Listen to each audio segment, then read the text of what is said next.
It was the ancient Romans who named this place the Dead Sea, a majestic body of deep blue water framed by remote desert cliffs, so salty that no fish or plants live in its mineral-rich waters. Some 1,300 feet below sea level, it is the lowest surface on Earth. Basically, you see the layers. You see literally the layers. Yeah. Thousands of years. Yeah. Jackie Benzakin is with the Dead Sea Search and Rescue Team. He knows every inch of this place and showed us some of its many treasures. Another thing that you're going to see that is unique to the Dead Sea is salt diamonds. Right. Salt diamonds are basically diamonds from salt that are created in the deep mud. They need mud, they need a lot of soil pressure, just like diamonds. If you don't like diamonds, there are also salt pearls, rounded by the gentle waves of the sea. You can actually find like perfectly pearls from salt. Even the mud is precious. It is said to provide relief from skin ailments and arthritis. Its rejuvenating qualities have spawned a wide range of beauty products. Slathering yourself in Dead Sea mud is considered by many to be the ultimate spa treatment. But the water itself is perhaps the biggest attraction. The Dead Sea is about 8 times saltier than the ocean, so the water is incredibly dense, and that makes it the easiest place in the world to stay afloat.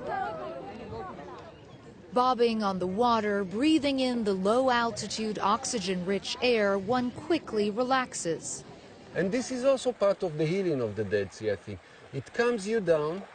Really a good place to take care of yourself. So it's a place for reflection as well. Yes, yes, yes. We say that if you bring all the leaders of the world and put them in the Dead Sea for a week, it might look different.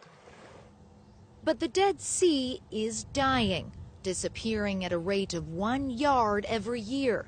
Across the landscape, a series of ruins from not-so-ancient history illustrates just how dramatic that retreat has been.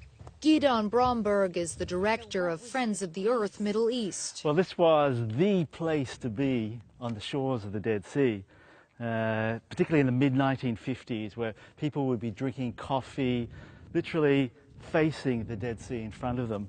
You'd walk down the stairs, and at the bottom of the stairs, the Dead Sea was right there. Wait, so the water came right up to these stairs? Right up to the stairs.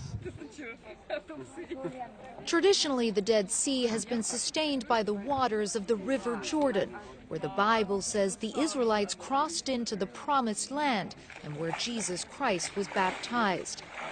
But in recent years, those waters have been diverted to Syria, Jordan, and Israel for irrigation. And next to nothing today flows down that river. And in the very south, industry in Israel and in Jordan have turned the Dead Sea into an industrial quagmire, extracting the unique minerals of the Dead Sea, but in the process, drying up that Dead Sea. Massive sinkholes now pockmark the landscape, turning large parts of the coast into danger zones. The disappearing water is also a threat to the rich ecosystem that has thrived on the edge of the Dead Sea for millennia. Rare species like the Jordan River's St. Peter's fish live in freshwater pools. As the Dead Sea disappears, that sweet water is getting sucked away with it. Ashira Greenberg works at the Ein Sukim Nature Reserve. So what we're doing is we're moving all the different fish here and all the different species here in the water to new, bigger, wider pools at the southern part of the reserve, hoping we won't have to move them again.